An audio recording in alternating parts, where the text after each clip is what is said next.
0 और 50 की बीच की विषम संख्या का योग। प्रश्नावली 513 का क्वेश्चन नंबर 14 है।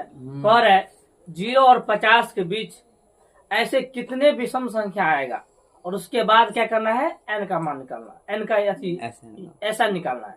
कह रहा है 0 और 50 के बीच ऐसे कितने विषम संख्या आएगी, आने के बाद उसका क्या करना है, योग निकालना है। क्वेश्चन समझ गए? कोई भी क्वेश्चन बनाने से पहले उस क्वेश्चन को रीड कीजिए, 1 बार 2 बार 3 बार रीड कीजिए, और जब तक क्वेश्चन नहीं समझेंगे ना तो बना हुआ सवाल आपसे नहीं बनेगा।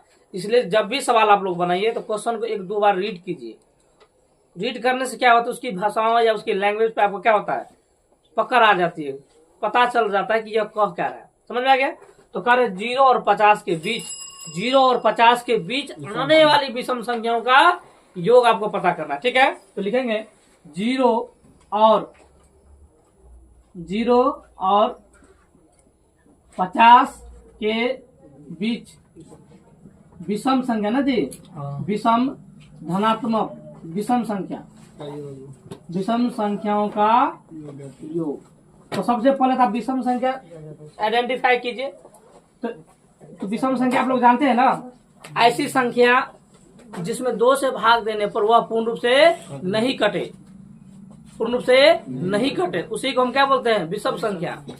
ऐसी संख्या जिसमें 2 से भाग देने के उपरांत वह पूर्ण रूप से नहीं कटे, उसी को हम क्या बोलते हैं जी, विषम संख्या बोलते हैं। समझ में आया?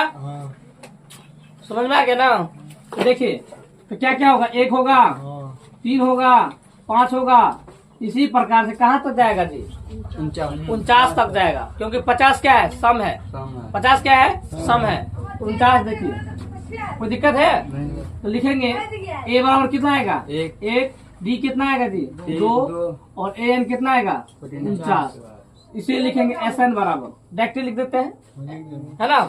तो SN बराबर हो जाएगा n/2। n नहीं दिया गया ना, पहले n निकालना पड़ेगा तब ना होगा। तो लिखिए a बराबर, an बराबर फॉर्मूला क्या होता है बोले तो a + n-1 × d। अब देखिए an का वैल्यू कितना है जी, 49। a का वैल्यू कितना, 1, n नहीं दिया बाबू,